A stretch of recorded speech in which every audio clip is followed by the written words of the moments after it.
I'm a farmer, born and raised in the grit, heat, and dust. My land isn't just where I live, it's family heritage. Unfortunately, it sits too close to an estate run by a power-hungry HOA called Shadow Creek. I don't hate the folks there, some are decent enough. We've swapped cold beers over fence lines. But every peaceful place eventually grows a thorn.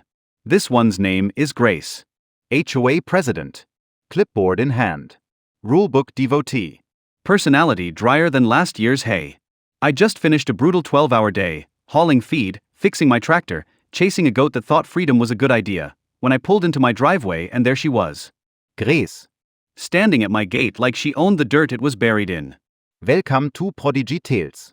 Don't forget to like and subscribe for more top-tier HOA drama. At first, I figured maybe she'd come to drop off a pie dish or something neighborly. Nope. She stood there gripping that clipboard like a sword, lips tight with that I'm here to fight look you only see on the worst kind of HOA tyrant. I stepped out of my truck, exhausted. My boots were caked in manure, my neck sunburned, and my patience gone.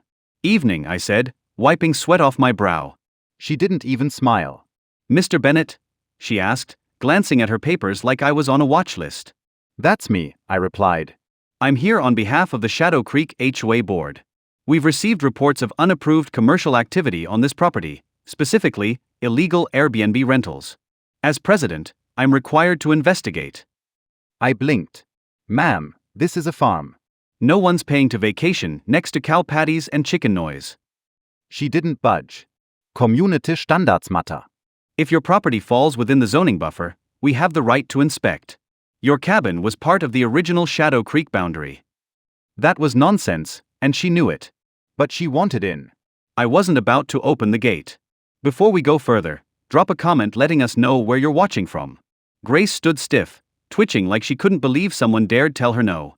Her mouth opened, closed, opened again, like she was buffering. Refusal to cooperate, she muttered, scribbling on her clipboard, will result in legal action. I lient onze gatepost, wettjing her unraffel. She wasn't used to pushback. She was used to neatly trimmed lawns, not mud and farm dogs. She pulled out her phone, snapping photos like she was collecting FBI evidence. Unpermitted structures, she said, photographing my shed. Possible violations, animal safety concerns, structural hazards. I stared. Tats a chicken co-op, Grace. The only azar here is you. She ignored me and stomped back to her SUV like it insulted her, yelling before she sped off, expect a full inspection. We're bringing the board. Like she had some HOA Avengers team ready. I wasn't shocked. Next day, my neighbor Frank texted, Grace is making noise at the meeting, says you're running a hidden Airbnb and unregistered dogs. I sent back a laughing emoji and kept hauling hay. But I knew she wasn't bluffing. Grace calculated her threats. She was the kind who read HOA bylaws for bedtime stories. 3 days later, I had to head up north for tractor parts. I locked the cabin, posted fresh private property and beware of dog signs, topped off the feeders, and left my 2 dogs, Bear and Grizzle, on patrol. They're friendly to me, not so much to trespassers. What I didn't expect was Grace returning that very afternoon. She saw my truck gone and assumed it was her green light.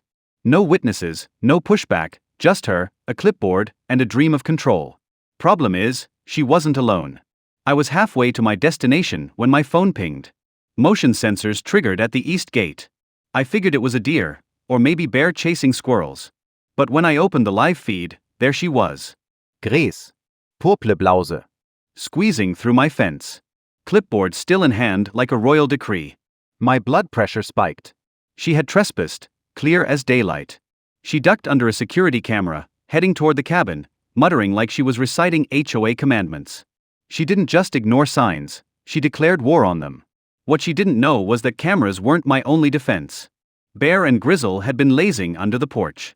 The moment she stepped on the gravel path, their heads popped up like radar. I watched as she pushed through the second gate, the one with a bold red warning about live guard dogs. She either didn't see it or didn't care. Mistake number 1. Bear charget. Fast, silent until the last second. Grace didn't notice until he was 5 feet away. She shrieked, tripped over her own clipboard, and hit the dirt flat. Grizzle came next, barking like thunder.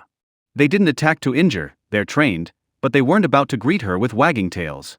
She got a bite on her leg, a scratch on her arm, and enough slobber and shredded fabric to humble any HOA president. I called 911 immediately, explained, and shared the live footage. By the time I returned, paramedics were treating her at the edge of my land. She was shouting about rabies, lawsuits, and assault by canine, even though she trespassed. The sheriff pulled me aside. Don't worry.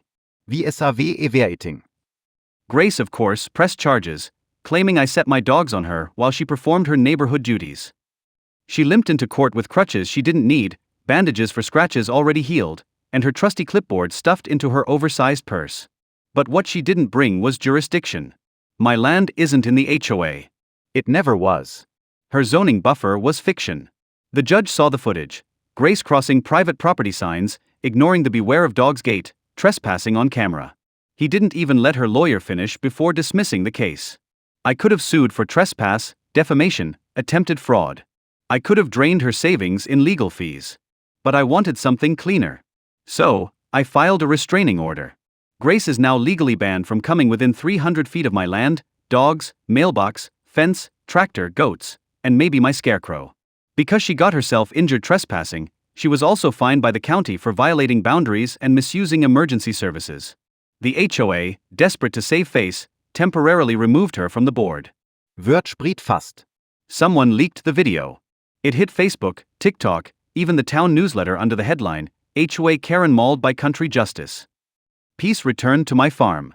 Geht's locket. Cameras rolling. And Grace? She learned the hard way what happens when you step where you don't belong. The end. Like and subscribe for more HOA battles like this one.